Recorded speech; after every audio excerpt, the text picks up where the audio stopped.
Hello दोस्तों, आप लोगों को मेरा सादर प्रणाम।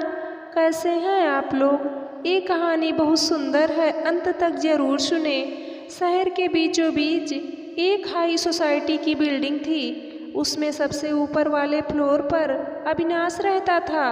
वो रोज खाना खाने के बाद रात को 9 से 10 बजे तक ऊपर छत पर घूमता था और उस बिल्डिंग के पास ही कुछ झुग्गी झोपड़ी बनी हुई थी। पिछले 1-1.5 महीने से वो रोज उस बच्चे को देख रहा था जो रोज एक गुब्बारे को छोड़ देता था और उसे तब तक देखता रहता जब तक वह आंखों से ओझल न हो जाए। एक दिन अविनाश दोस्त से बात करने में थोड़ा लेट हो गया और जब ऊपर घूमने गया तो उसे वो बच्चा नहीं दिखा। अविनाश ने ऊपर देखा कि कहीं गुब्बारा उड़ता हुआ दिख जाए तो उसे वो गुब्बारा पानी की टंकी में अटका हुआ दिखा।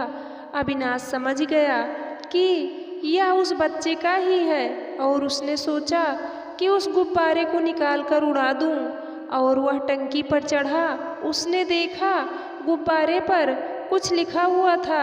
अविनाश उसे पढ़कर बेचैन हो गया।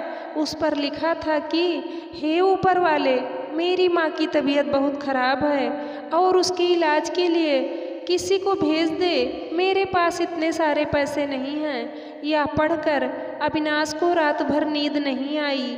वह सवेरे उठकर उस लड़के से मिलने चला गया। उसने जाकर देखा तो सच में उसकी माँ की तबीयत खराब थी। अविनाश ने उस लड़के से पूछा कि तुम रोज गुब्बारे पर लिखकर क्यों भेजते हो और ये तुम्हें किसने बताया कि ऐसा करने से ईश्वर तुम्हारी मदद करेगा। उस लड़के ने कहा, ये सब मुझे भिखारी दादा ने कहा। एक दिन रात को मैं आ रहा था तो उन्होंने कहा कि मेरी तबीयत खराब है और मैं भीख मांगने नहीं जा सकता और मैं 2 दिन से भूखा हूँ, क्या तुम मुझे खाना खिलाओगे। तो मैंने उन्हें खाना लाकर दे दिया तो उन्होंने कहा कि बेटा तेरी मदद ऊपर वाला करेगा। मैंने पूछा, वो सच में मेरी मदद करेगा क्या। दादा ने कहा, जैसे मेरे लिए उसने तुझे भेजा है ना, वैसे ही वो तेरे लिए भी किसी को भेज देगा। अविनाश ने पूछा, तो गुब्बारे का किसने बोला और तुम रात को ही क्यों छोड़ते हो, दिन में क्यों नहीं। वो लड़का बोला, दादा ने कहा था कि ऊपर वाला मदद करेगा तो मैं रोज सोचता था कि उस तक बात कैसे पहुंचाऊं।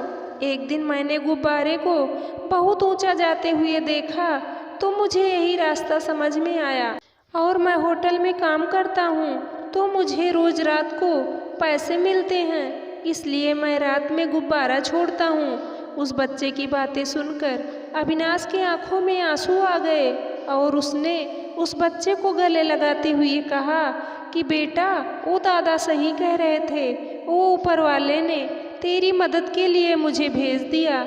और अविनाश ने उसकी माँ का इलाज कराया और उसका माँ के प्रति प्यार देखकर उसे बहुत सारी मदद करी और स्कूल में भी भर्ती करा दिया।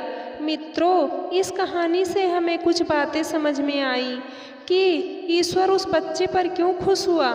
उसका माँ के लिए प्यार, गरीब होते हुए भी उसके मन में दूसरों के लिए दया, उसका भोलापन और सबसे बड़ी बात उसका विश्वास, जो उसने 1-1.5 महीने तक गुब्बारे में लिखकर ईश्वर के लिए भेजा। यदि बातें हम लोगों में भी पैदा हो जाए तो इसमें कोई शक नहीं कि वो प्यारा ईश्वर हमारी तकलीफ़ों में भी किसी न किसी को भेज ही देगा। विश्वास करो, वो ईश्वर हमें हर पल देख रहा है और हमें अच्छे से अच्छा जीवन देना चाहता है, इसलिए हमें प्रभु पर भरोसा रखना चाहिए। जय श्री कृष्णा। दोस्तों, ये प्रसंग आप लोगों को कैसे लगा, आप लोग कमेंट करके ज़रूर बताना। चैनल को सब्सक्राइब करना, वीडियो को लाइक करना, शेयर करना। वीडियो को अंत तक देखने के लिए आप लोगों का तहे दिल से धन्यवाद।